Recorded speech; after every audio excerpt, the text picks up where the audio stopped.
ਇਹ ਆਂਦਾ ਅਸਲ ਨੂੰ ਮੈਂ ਨਕਲ ਦਾ ਠੀਕ ਵਜਾਨਾ ਹੈ। ਇਹ ਬੱਚਾ ਆਇਆ ਨੇ ਇਹ ਟੈਲੈਂਟ ਇਹਨਾਂ ਦੋਵਾਂ ਨਾਲੋਂ ਵੀ ਜ਼ਿਆਦਾ।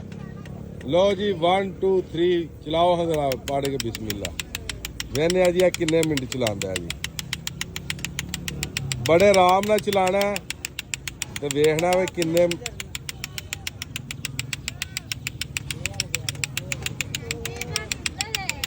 आराम नाल कोई काहली नहीं करनी।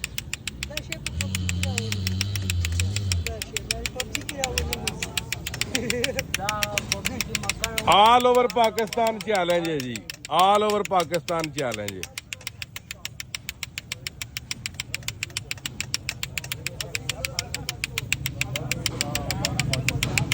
जी अजवाना जी अजवाना।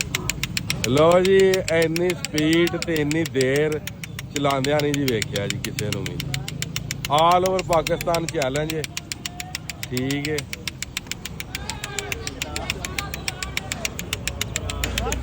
आ वेखो पूरा पाकिस्तान पे वेंदा जी। पूरे पाकिस्तान दे विच जनाब काम हो रहा है। तुसी टैलेंट बच्चे दा चेक करो। बड़ियां बड़ियां तुसी वीडियो वेखियां ने दुनिया दी। ये पठाना दा बच्चा भी चेक करो एंड कर गया जी। मगर है कि किसी वीडियो नहीं सी बनाई। असी अज फिर पहुँच ही गए हैं। मैं आख्या वे नहीं वीडियो आनी चाहिए है, दुनिया नूं एक बारी पता लगे कि वाकई कोई है। एक कला बच्चा दोवां नामां दा हकदार हो गया जी। वेखो यार किन्नी लम्मी वीडियो हो गई।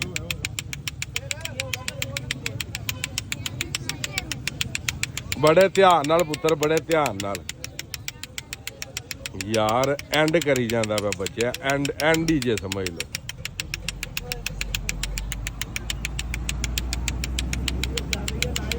क्या बात क्या बात। लो जी आ कला बच्चा ते हले तक नहीं थुड़ गया। हाँ मंडी सप निकल आया भाई बड़े ही। चेक करो जी। लो जी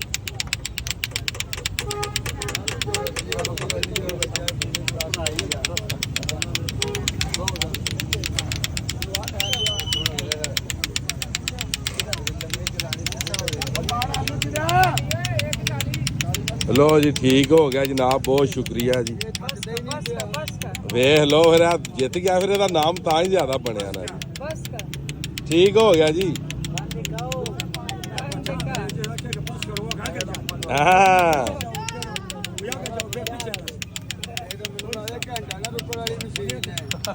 जी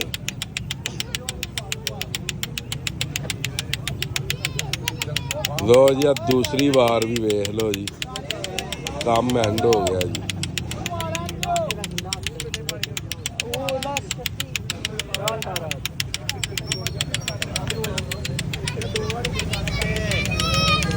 देखो जनाब रौनक लगी। टैलेंट उन्हें आख्या जिवें किवें दा भी होवे ना टैलेंट होवे ते रौनक लग जाती।